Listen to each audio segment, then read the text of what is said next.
Good evening and welcome to the second podcast of Exercise with Arthritis. This is a two-part podcast. One is a follow-up to a previous podcast where I investigated green-lipped mussel extract. And also I wanted to talk a little bit about my newest blog post that I just published on the website this evening about fitness motivation. The summer's here, and sometimes the heat is actually keeping us away from the outside and away from the gym because, frankly, it's just so hot. So one of the things I want to talk about is some motivation, but a little bit of an update. The green-lipped mussel extract that I have been taking to try and see if I could ascertain myself whether there was any benefit to it. Just wanted to let you know that after about a month and a half of taking it, that I have noticed an increase in my ability to perform high volume exercises.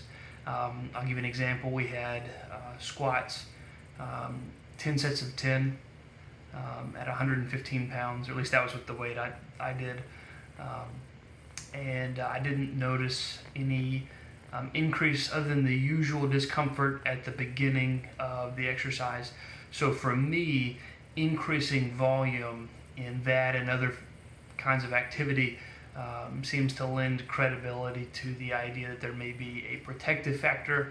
I won't say that it made my knee discomfort better, but I will say that usually when I increase the volume and frequency of my workouts, that I do notice a correlating increase in how much or how long my knees hurt. And while I've been taking the extract, I haven't noticed that. So maybe there's some empiric data for that. Maybe it's just in my head. Who knows? But anyway, that's been my experience.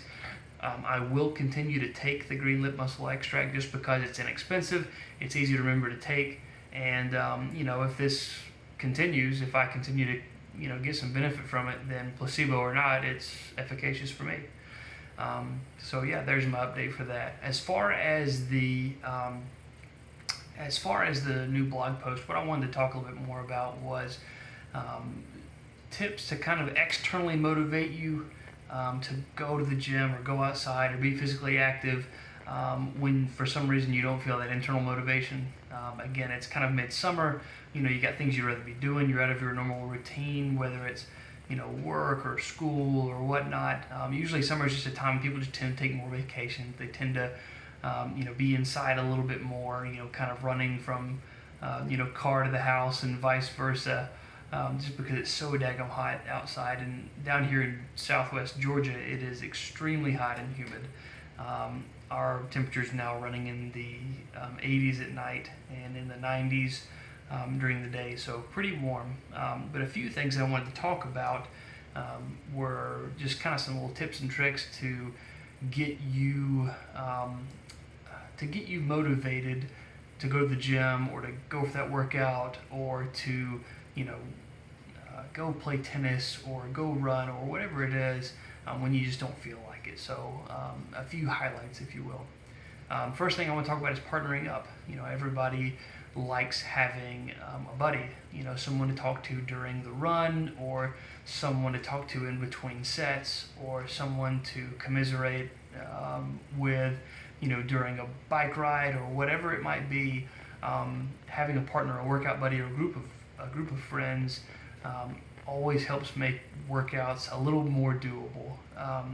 If you're a competitive person, that can play into the kind of competitive side that you might have as well. But in general, partner workouts, partner runs are just much more fun. Another thing is tracking it. Now, my wife has an Apple Watch. I don't have an Apple Watch. I have a inexpensive Timex Ironman because it keeps time just fine. But one of the things she loves to do is close the rings. Now, I don't know what that means really 100%. But what she told me is it's basically 3 different measures of physical activity. And when she closes those rings, she feels incredibly accomplished, which is funny because it's artificial and it's arbitrary. But, she'll actually get up after dinner around, 7 or 7:30 and go for, a quick walk or something just to close those rings. And in truth, those steps add up over time. That physical activity adds up. The most recent data gleaned from the NHANES surveys, which is National Health and Nutrition Examination surveys, I believe. They're basically representative samples of how we eat and live our lives in the United States, and it's supposed to provide demographic data for epidemiologists, especially physical activity epidemiologists, health epidemiologists. Basically, the most recent data out of those says that even physical activity, which is not aerobics, or it's not running or weightlifting or you know, bicycling or swimming or whatnot, even just going for walks after meals or physical activity that you do during your job counts toward total daily physical activity and is of health benefit. So those silly little Apple rings on her Apple Watch actually over time are improving my wife's health. So if you're one of those people who likes the gratification, likes the daily or even hourly reminders about like, hey, you've got this many steps to do, maybe invest in a Garmin or a Fitbit or whatever else, you know, that you might wear and use it on a daily basis and track it. You know, see how many steps you did. Set a goal for yourself if the tracker doesn't have its own goal setting.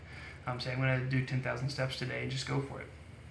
Another thing is clothes. Now, I used to be a cross-country runner, and then when I stopped running cross-country, I still continued and continue now just to go for runs, just for general health purposes. I enjoy runs. They're, you know, mind clearing and they're good exercise. And one of the things I like most about running, one of the kinds of running I think is most beneficial is early morning fasted cardio runs. So just, you know, 20 minutes in the morning, first thing when I get up before I eat or drink anything, aside from maybe a glass of water. And what that does for me is, besides getting a little bit of physical activity on the front end of my day, kind of wakes me up a little bit. It makes me feel better about the day that I've already, you know, gotten some physical activity in, you know, some positive endorphins there on the front end of the day. But one of the things that's probably the biggest hurdle to that is the fact that it's early when I get up, and I have to get up earlier to go for these runs, and every decision that I make in the morning feels like just this impressive, you know, brain drain. And so even the act of picking out what clothes I want to wear is sometimes enough to deter me just to get back in the bed. And so what I've begun doing is just laying out my clothes in the morning. When I lay out my clothes, you know, socks, shoes, you know, t-shirt, shorts, the whole 9 yards, that is just, you know, 5 or 6 fewer decisions that I have to make in the morning, and is much less likely that I don't go for that run because I don't have that hurdle. So laying out your clothes in the morning, if you're a morning exerciser, or if you're coming home from work and the first thing you see are your exercise clothes, well, maybe you're more likely to go do them. I know that it is for me. Last thing is, and this kind of gets away from the external motivation, but more internal motivation, is you got to just want it. You know, whatever it is that you are exercising for, whatever your goals are, you have to want those more than you want, you know, the temporary comfort of being inside for another 20 minutes, or more than, you know, you dislike how you feel when you first start, you know, a workout or an exercise. You know, you have to want that, and the goals and the relief, or the, you know, or the weight loss, or the feeling that it provides. You have to want that more than you dislike all the things that are keeping you from exercising. And if you can get those in line, you know, nothing's going to stop you.